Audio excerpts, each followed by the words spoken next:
Our hearts go out to the people that are victims of this. Austin police say at least 3 people are dead, including the suspect, in a mass shooting early Sunday morning outside of Buford's bar on West 6th Street. Around 1:58, we had a call came in that someone was shooting around the bar, Buford's bar. Austin Travis County EMS says it treated 17 people at the scene. 14 were taken to the hospital. 3 of them were in critical condition. There are families right now that are unfortunately identifying their loved ones.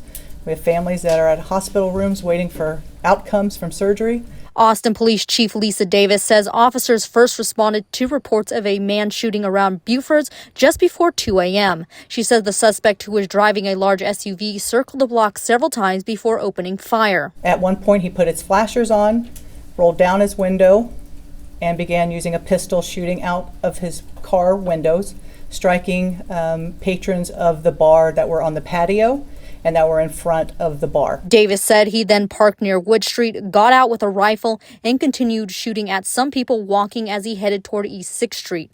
Officers stationed nearby then confronted him at an intersection. 3 officers opened fire, killing the shooter.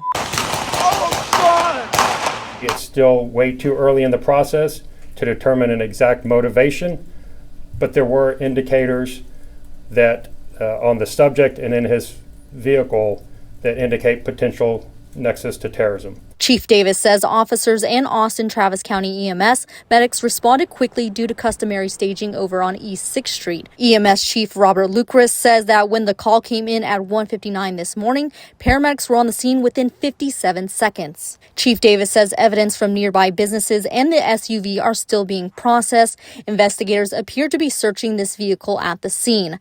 The FBI has sent in specialized teams to help process the scene and analyze evidence.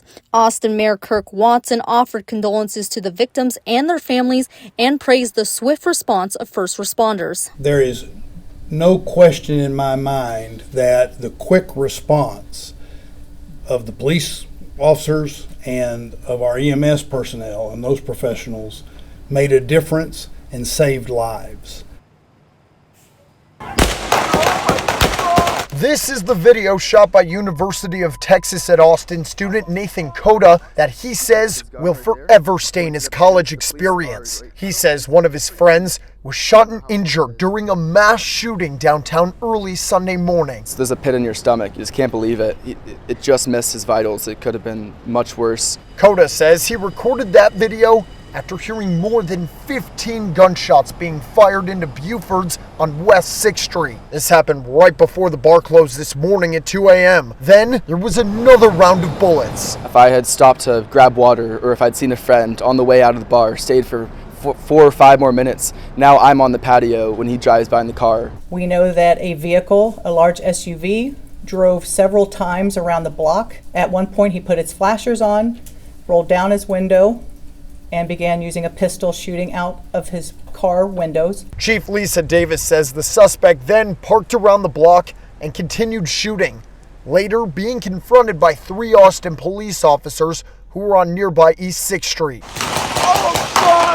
Austin police says the shooting left 2 people dead and 14 others injured. The suspect died at the scene after being shot by police. The Department of Homeland Security confirms the suspect is 53-year-old Ndiaga Diagne, a naturalized U.S. citizen originally from Senegal. Law enforcement tells the Associated Press he was wearing a sweatshirt that said, quote, "property of Allah," and another shirt with an Iranian flag design. The attack on the downtown bar happened a day after the United States and Israel's joint coordinated attack against Iran. The FBI is now joining APD's investigation. There were indicators on the subject and in his vehicle that indicate potential nexus to terrorism.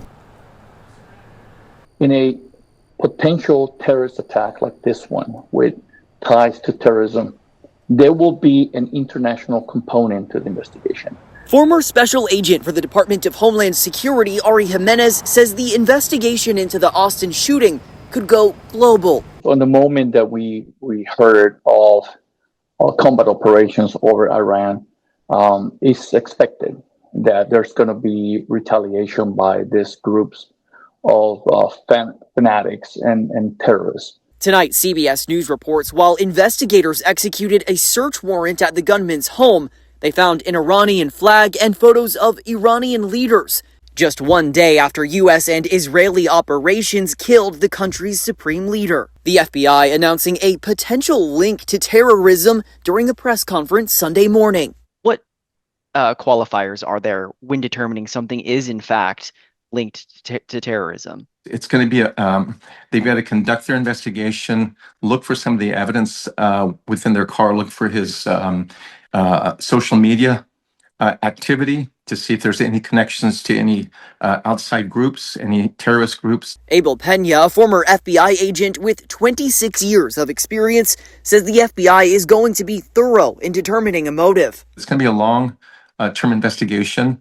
As far as this individual here, I think they're going to run down all the leads just to kind of vet things out to see who he was involved in. The investigation today ranging from 6th Street to a home in Pflugerville connected to the suspect, where federal agents spent hours.